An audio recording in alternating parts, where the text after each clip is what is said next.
The morning sun filtered weakly through the dusty windows of Ridgewood High, casting long shadows across the corridor that had already begun buzzing with the careless chatter of privileged teens.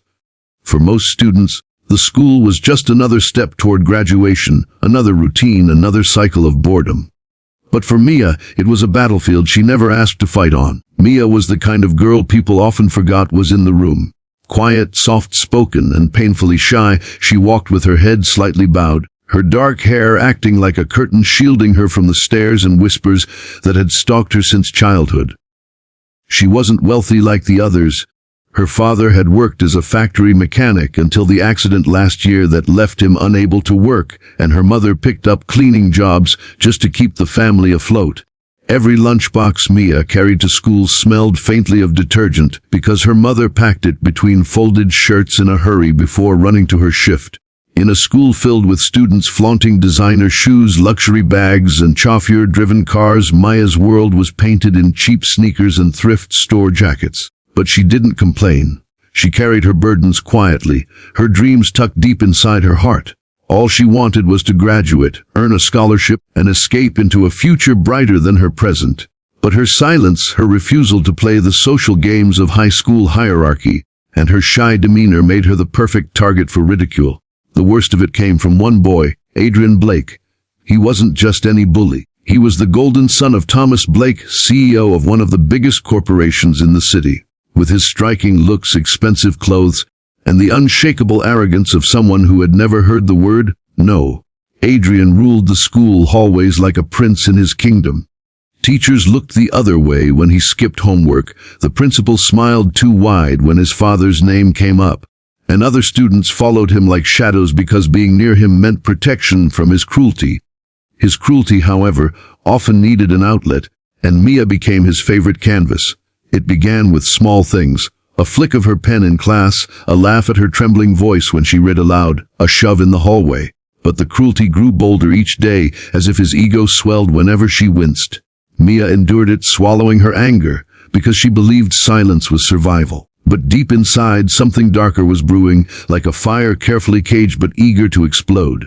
On that particular Tuesday, everything changed. Mia had entered her first period literature class early, her worn-out copy of the assigned novel in her hands. She sat in the back, as usual, trying to be invisible. Adrian swaggered in moments later, flanked by two of his followers. His laughter filled the air like smoke choking the room. His eyes caught sight of Mia, and that cruel spark ignited. "Well, if it isn't the little church mouse," Adrian sneered, loud enough for the whole class to hear, still hiding in the back corner. "You know you'll die of old age before anyone notices you exist, right?" His friends laughed. Mia kept her head down, gripping her book tighter. She'd learned that silence was the only shield she had. But today Adrian wanted more than silence. He wanted a show. He strolled toward her desk, his designer shoes clicking against the tile like the beat of war drums. "You ever think about how boring you are, Mia?" he said, leaning down so his face hovered over hers. "No friends, no money, no looks. What do you even come to school for? Just to waste air." The laughter around her burned like acid. Maya's heart pounded in her chest, but she refused to look at him. That refusal, that small act of defiance, enraged him. Adrian's smirk twisted into something darker. And then it happened. The sound cracked like a whip across the silent classroom. Adrian's palm slamming across Maya's face. Her head jerked sideways, her cheek burning, eyes stinging with sudden tears. Gasps echoed from the other students, shock freezing them in place. No one had expected him to go that far. Mia sat there, stunned. The sting of humiliation sank deeper than the sting of his hand.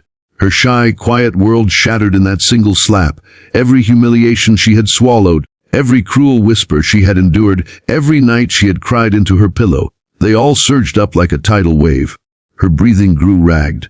Her body trembled. Something inside her snapped.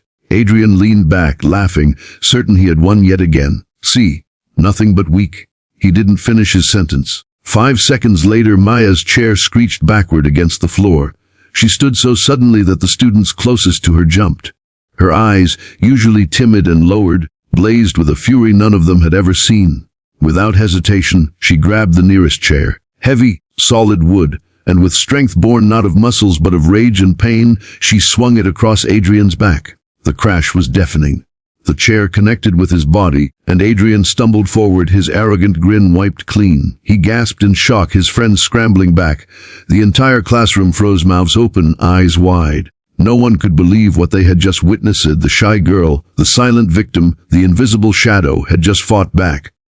Maya's chest heaved, her grip still tight on the chair.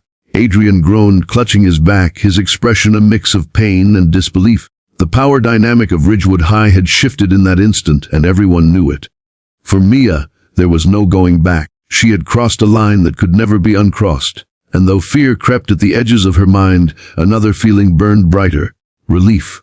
For once, she wasn't powerless. For once, she had stood up. The room buzzed with murmurs, some shocked, some thrilled. Phones appeared in hands, recording the moment. Within hours, the clip would spread like wildfire across the school and beyond. But Mia didn't care. For the first time, she wasn't the shy girl everyone could trample. She was something else, something stronger. And Adrian Blake, the CEO's son, had no idea what storm he had just unleashed.